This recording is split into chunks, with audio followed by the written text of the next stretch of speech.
সংসদ সদস্য জনাব নুরুল ইসলাম আমাদের এলাকাকে অ্যাড্রেস করেছেন, সেই জায়গা থেকে তাকেও ধন্যবাদ জানাচ্ছি এবং মাননীয় প্রধানমন্ত্রী আমাদের এই প্রশ্ন তিনি তার বিবেচনায় নিয়েছেন, সেজন্য তাকে ধন্যবাদ জানিয়ে আমার নির্বাচনী এলাকায় ১১২ পটুয়াখালী বাউফল, আমরা আমাদের এলাকা সম্পর্কে বলে থাকি ধান নদী খাল, এই তিন নিয়ে আমাদের বরিশাল।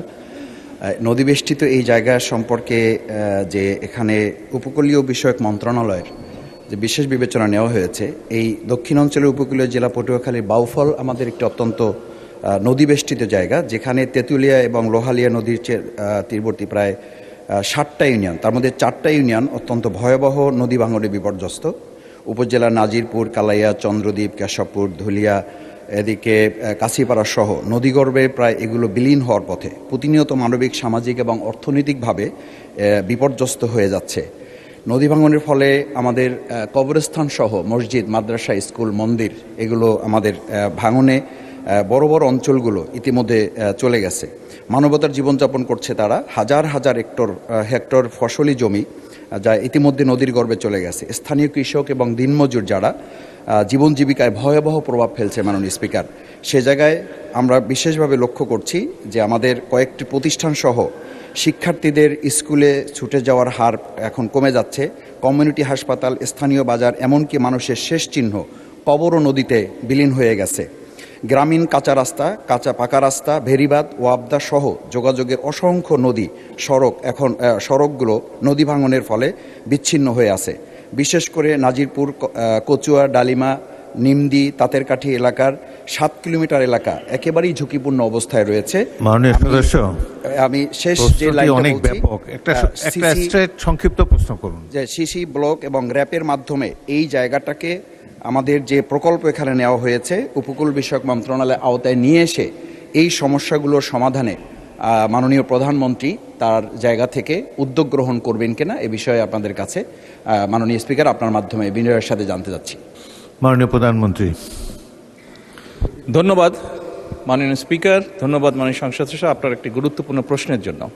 আপনি আপনার এলাকার যেই সমস্যার কথা বলেছেন সেটি শুধু আপনার এলাকার সমস্যা নয়, বাংলাদেশের বহু মানুষ আছে, এমনকি আমার যেটা ডিস্ট্রিক্ট সেই বগুড়াতেও সারিয়াকান্দি অঞ্চলে এইরকম নদী ভাঙনের সমস্যা রয়ে গিয়েছে মাননীয় স্পিকার। একই সাথে আরও অনেকগুলো অঞ্চল আছে, দক্ষিণ অঞ্চল বলেন, উত্তর অঞ্চল বলেন, বাংলাদেশের বিভিন্ন জায়গায় এই সমস্যা রয়ে গিয়েছে। এই সমস্যাটা একদিনের নয় মাননীয় সংসদ সদস্য, আপনি যেহেতু ওই অঞ্চলের মানুষ, ওই অঞ্চলে বেড়ে উঠেছেন, আপনার নিশ্চয়ই ধারণা আছে কিভাবে এই সমস্যাটি তৈরি হয়েছে। এখানে সবচেয়ে গুরুত্বপূর্ণ দুটো বিষয় আছে। একটি হচ্ছে যেই নদী শাসনের কথা আপনি বলেছেন সেটি একটি উপায় আছে, এবং একই সাথে আপনি খুব ভালো করে জানেন নদী শাসনের বিষয়টি অত্যন্ত ব্যয়বহুল একটি বিষয়, বাট তারপরেও প্রয়োজন অনুযায়ী আমাদেরকে করতে হবে। এবং সাথে আরেকটি গুরুত্বপূর্ণ বিষয় আছে, এই ভাঙনগুলো কখন হয়? ভাঙনগুলো আমরা দেখেছি অধিকাংশ সময় বর্ষার সময় হয়ে থাকে, যখন নদীতে স্রোত থাকে এবং হঠাৎ করে পানির প্রবাহ যখন বেড়ে যায়।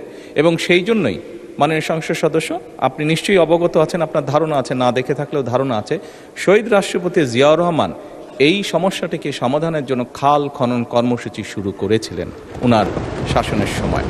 এবং বর্তমান সরকার খাল খননের মাধ্যমে একদিকে যেমন নদী ভাঙনকে ট্যাকল করতে চাইছে, একদিকে যেমন আমাদের শুষ্ক মৌসুমে পানির যে সমস্যা হয়ে থাকে সেই সমস্যাটার সমাধান আমরা করতে চাইছি খাল খননের মাধ্যমে।